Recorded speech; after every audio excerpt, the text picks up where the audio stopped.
Hey guys, TheRick here, bringing you another one-on-one with TheRick. And today we have a very special guest. Now this man is usually behind the scenes and we don't get to know him that much. But on this one-on-one, it's definitely going to change. So today I'm going to go one-on-one with the man behind DefiniteAquascapeTV.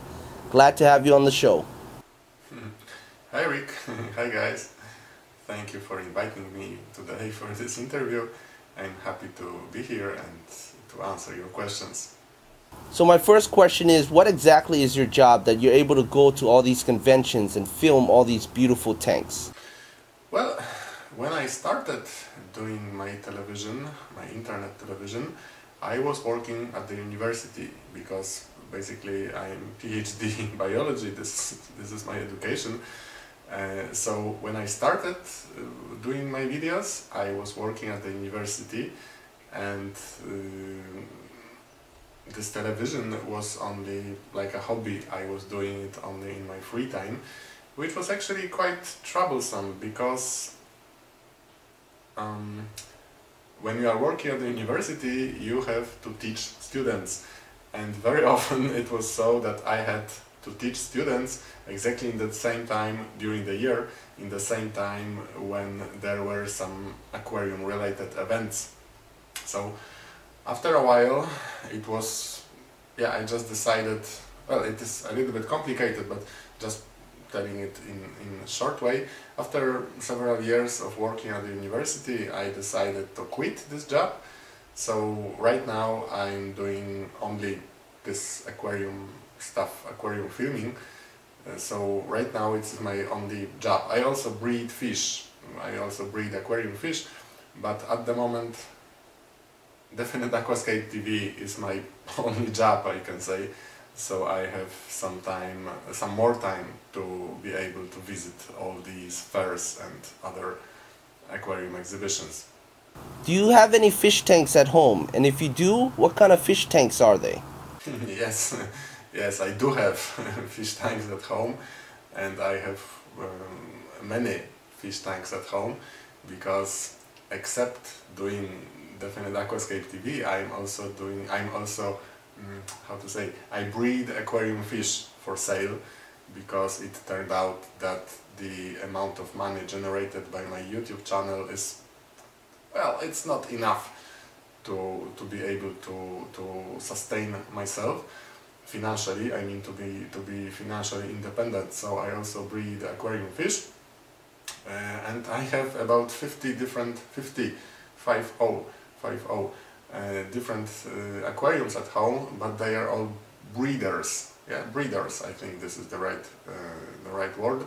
They are all breeders, so I do not have any nice looking planted aquariums. It's just I have many breeders. My next question is, how long have you been in the hobby and what do you love most about it? How long have I been in this aquarium hobby? Well, I was always interested in fish and in aquatic life in general. So I think I started to be in this hobby when I was a kid. It was like 4 years old, 5 years old, something like this. And I have kept, I think this is the right English construction, I have kept aquariums and fishes, various species of fishes, for many years. So it's like starting, let's say, from the age of 5 to the age of 15, something like this. But then I stopped doing this because computer entered my life, and I spent several years just playing computer games, obviously learning and studying during this time as well. But my hobby were mostly computers, computer games, hardware, software, stuff like this. So I had several years of break, and then I think about 5 years ago or something like this, maybe 6, I returned again to the hobby, and right now I'm more like an aquarist than a computer guy. I'm not interested in playing computers anyway. What do I like the most about the hobby? I think it provides the contact with nature. It's really relaxing and calming when you can look at all these green plants, the fish swimming all around. I think it's relaxing, and it's also aesthetically nice. It's just like a living picture, like a living picture. You can look at the composition of plants and fish, and they are colorful, they are nice, and I think it is relaxing. And another thing which I also like about the hobby, but this requires a little bit more knowledge and awareness, I think that's the right word. Awareness about that the fish is actually an animal which lives in a particular habitat in the wild. So it has some optimal conditions, and when you know about these conditions and when you can provide these conditions for the fish in your aquarium, then the fish behave differently, more naturally. And this is also what fascinates me about the hobby. It's like you can observe, when you provide correct conditions, you can observe natural behavior of the fish. And also, when you start to think about the aquarium as a small ecosystem, it's really fascinating that such small amount of water, it is a part of nature. It works in a natural way. There are different bacteria, there are different, infusoria, I think, these small critters which you can feed the fry, for example. So this is all a living thing. The aquarium is a living thing, and it is, for me, it is probably the best opportunity to observe life in a very easy way, but also in a quite complicated way, because potting plants, for example, when someone is interested only in flowers or, I don't know, other plants, they don't provide so many opportunities to observe all the interactions between living organisms. And aquarium and fish keeping, it allows us to do such observations. So this is also important for me. Now, what are some of your favorite places or conventions you have been to? Well, I can't say there are any mostly favored by me. It's just I enjoy every single convention, every single event I visit. I always can find something interesting. I always meet wonderful people, very warm, very open. So it's a lot of fun to talk with these people.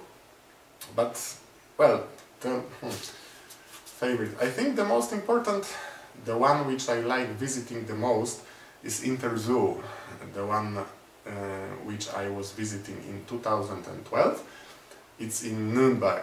In Nuremberg, in Germany. This is actually the largest zoological fair in the world, Interzoo in Nuremberg.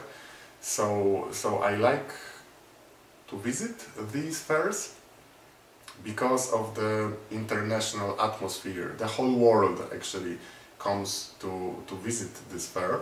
So I was there for the first time. I was there in 2012, and I also plan to visit Interzoo 2014. So this year, end of May and beginning of June. This is the time when Interzoo 2014 is organized.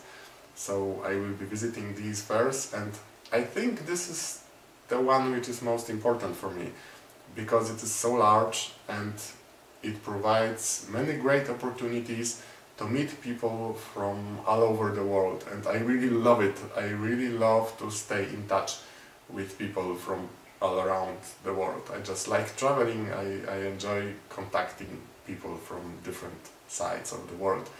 So yeah, maybe Interzoo in Nuremberg in Germany is the most important for me.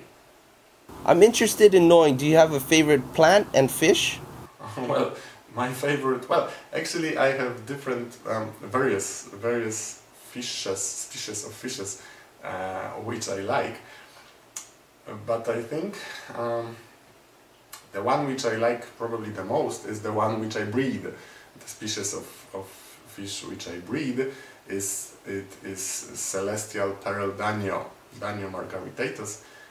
So yeah, I like these guys. They are just funny to breed. They are fun to breed. They are fun to observe. Their behavior is very interesting, and they are really pretty, right? Really nice. They are just very colorful, and yeah, they are nice.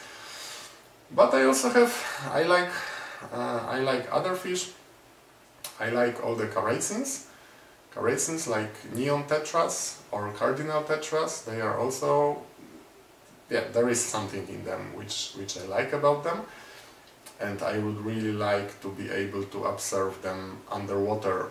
I wish I will be able in the future, some point in the future, I will be able to travel to South America and be able to film the neon tetras underwater. What else? I also like, I think they are called licorice gouramis. Licorice gouramis, Par osphromenus. I don't know how to pronounce it correctly in English. They are really small bettas, I may say, but they are not bettas, they are just similar to bettas. Really small. They are living on Borneo, on Sumatra, I think, in Southeast Asia, and I also, yeah, I just find something interesting about them. They are just, there is something about them which I like. By the way, I do not keep any of these fishes. I just, all my tanks are, how to say, devoted to Galaxurus boras, to celestial pearl danios, because I need as many fish as possible. I need to produce, let's say, to breed as many fish as possible. So I need every single tank for this breeding process, and I also, so I need every single tank. I can't find any free space for other species, and I cannot find time to work on different species as well. So I just, right now at the moment, I take care only for Galaxurus boras, celestial pearl danios, but maybe sometime in the future I will also be able to keep other species of fish which I like. Now you show some of the most beautiful planet tanks on YouTube. What are some tips you would give guys who want to get into the planet world? Some tips for people who want to start an aquarium themselves. Well, first of all, I'm not an expert on aquarium plants. I'm not an expert on aquascaping, so I cannot give any specific advice like use only these fertilizers or use CO2 or don't use CO2.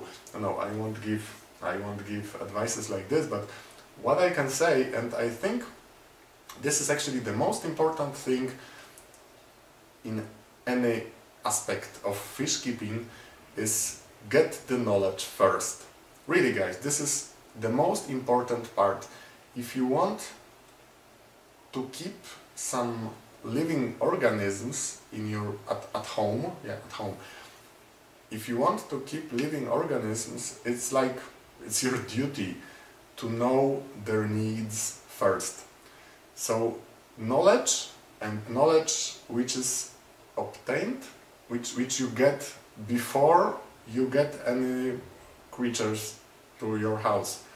So read first, realize what you need to know, what are the conditions you need to provide, what plants you want to keep, what water conditions do you have, what other possibilities for the technical equipment, what are the other possibilities for the technical equipment. Know all this, realize what questions you have to ask, find the answers. It's all over the internet. It's the matter of using Google. I'm really surprised that so many people are asking questions without using Google. They, instead of just enter the question in Google, they ask me, for example, in the comments. Well, I'm happy that people want to know what I think, and I'm always glad to help, but it's just, the answers are there. It's just about finding them. And finding the answers, it's just a matter of 10 seconds. Just enter Google in your web browser, open Google in your web browser, enter the question, and you will have answers. Obviously there will be some stupid answers as well. This is also the drawback of internet. But still, looking for answers, getting knowledge, this is, I think, the most important part. And this is actually the most fun. For me, when I started with the hobby, or when I returned to the hobby after this computer break, when I returned to the hobby, for me it was maybe not the biggest part of the fun, but very important part of the fun was to plan everything, to think about it. I was thinking about it in the morning, I was thinking about it during my work at the university in the midday, right? Midday. I was thinking about it when I was going to sleep in the evening. So it was just, for me, it was really fun to think everything over and find answers to my questions, so I could plan everything, hoping it will work as I want. And this was actually the most, maybe not most, but this is very important. This was a very important part of the hobby, and it's all this planning and getting the knowledge is actually, right now when I'm breeding Galaxirus boras, I also have the questions arise all the time, and it is really fun to find the answers or make some small research to find the best solutions for the problems I have. So I think the most important advice for everyone who wants to start a hobby is realize that you need some knowledge before you do anything, and try to make getting this knowledge as much fun as possible, because this is actually this is the how to say, yeah, this is just fun, at least for me. So get the knowledge. This is my short message for all people who want to start aquariums. Get the knowledge, and only after knowing what you want to do, start doing it. Now, will we be seeing more of you in front of the camera since you have finally revealed yourself? Well, I'm not sure if I will appear more in front of the camera, because actually what I think is that my viewers are more interested in aquariums than in me.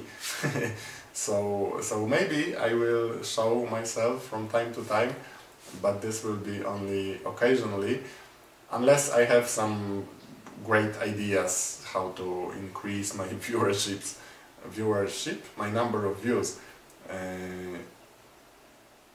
How to say, maybe in the future I will have some more ideas about what I can do in front of the camera. I mean, obviously related to the fish keeping, not some other stupid things. But at the moment I do not plan to appear more in front of the camera, because, like I said, I think my viewers are more interested in seeing aquariums and not in seeing me. And my final question to you is there any plans, projects, or series come to your channel in the near future? Well, I don't have any specific plans for any new specific plans for the near future. It's because I have so many overdue videos from, I think, for 2 years, or from or for? I'm not sure how to say it in English. Still, I have many overdue videos, some of them originating even from 2011, also from 2012, like the Interzoo 2012 series. I'm working on these videos right now. I also have other overdue videos from 2013. So my plans for the nearest future are to finish as many overdue videos as possible. So just a message to my viewers: don't get upset because I will be uploading videos from 2011, 2012, because I just need to finish all these videos which I recorded previously. I will be also doing some, how to say, contemporary, right? I mean from this year, videos from this year. I will also be doing some new videos this year, but most of the videos I will be uploading in the near future will be videos from the past, from 2012, 2013. So these are my plans for the nearest future. Now, I really appreciate you taking the time to be a part of this interview. Okay guys, thank you. Thank you for this short interview. Thank you, Rick, once again for inviting me.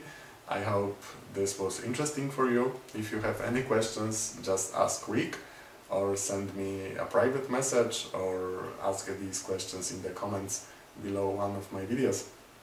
So thank you once again. See you. Bye bye. Alright guys, that's been another one-on-one with TheRick. If you have any suggestions for another one-on-one, please leave it in the comments below. And as always, rate, comment, and subscribe. Thanks for watching.